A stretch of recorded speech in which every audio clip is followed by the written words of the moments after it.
संतों की वाणी, गुरुओं की वाणी आपको हमेशा सचेत करती है, आपको बार बार बताती है तुम्हें क्या करना है, तुम्हें क्या नहीं करना है, तुम्हें किसका संग करना है, तू क्या लेके जाएगा, क्या, पूरा संत आपको बताते रहते हैं।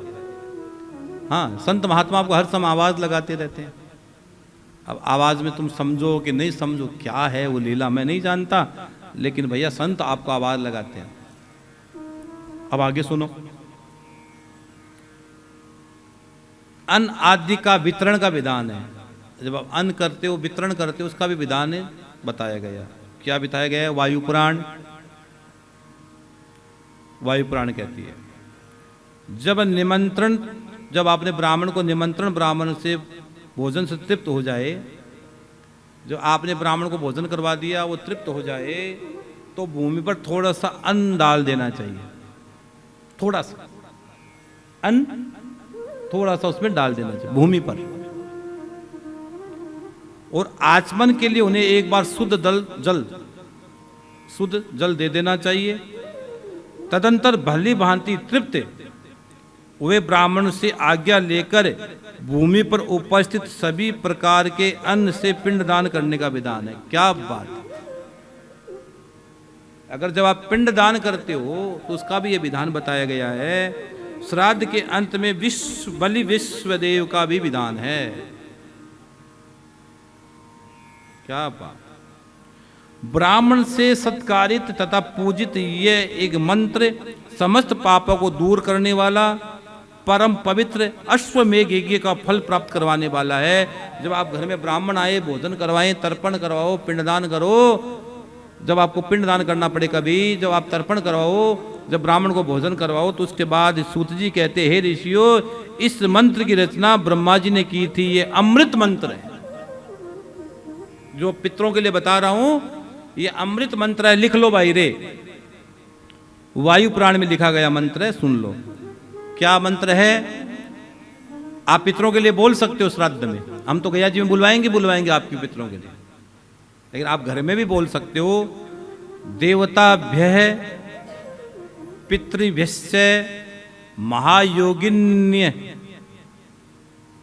महायोगी विश एव च महायोगीभ्यः एव च नमः स्वधायै स्वाहायै नित्यमेव भवन्त्युतः। हैं? ये मंत्र बता रहा हूं, रिकॉर्ड कर लो। देवताभ्यः पितृभ्यश्च महायोगीभ्यः एव च नमः स्वधायै स्वाहायै नित्यमेव भवन्त्युतः। यह मंत्र मैंने बताया। इसमें लिखा गया है समस्त देवताओं, पितरों, महायोगिनियों, स्वधा एवं स्वाहा सबको हम नमस्कार करते हैं। ये सब शाश्वत फल प्रदान करने वाले हैं। किस किस का नाम आया भैया? सब देवताओं का, पितरों का, महायोगिनियों का, स्वधा का, स्वाहा का, सबको हम नमस्कार करते हैं। ये सब शाश्वत फल को प्रदान करने वाला है, जो कभी खंडित नहीं होने वाला फल प्रदान कर देंगे। इसको बोलकर छोटा सा तो है, छोटा सा तो है, इसलिए इसको मंत्र को बोलना चाहिए। हम गया जी बुलवाएंगे ब्राह्मणों से, सब ब्राह्मण बोलेंगे। सर्वदा श्राद्ध के प्रारंभ में, अवसान तथा पिंडदान के समय सावधानियां होकर 3 बार इस मंत्र का पाठ करना चाहिए। इससे पितृगण शीघ्र वहां आ जाते हैं। जब आपको किसी को बुलाना हो, अपने पितरों को, आपको किसी आत्मा को, तो वो आती है, वो इस मंत्र का जाप करना, मंत्र को बोलना चाहिए। इससे वो जीवात्मा, वो जो भी है, जिसके निमित्त तुम पिंडदान कर रहे हो, तर्पण कर रहे हो, श्राद्ध कर रहे हो, इस मंत्र को बोलने से वो चीज वहां जाती है। क्यों भैया? कितनी गहरी बात बताई मैंने। मंत्र छोटा सा ही है, काम कितना लंबा कर गया। और ये पितृगण शीघ्र वहां जाते हैं और राक्षसगण वहां से भाग जाते हैं। अगर तुम्हारे घर में इस मंत्र का जाप करके तुम काम करोगे तो तुम्हारे घर के राक्षस है वो भाग जाएंगे, और पितृगण जो भी है, जो वो नहीं आ पा रहे थे, उनका कोई बंधन बाधा लगी हुई थी, वो सब आ जाएंगे। वहां आकर क्या करेंगे? राक्षस वहां से भाग जाएंगे।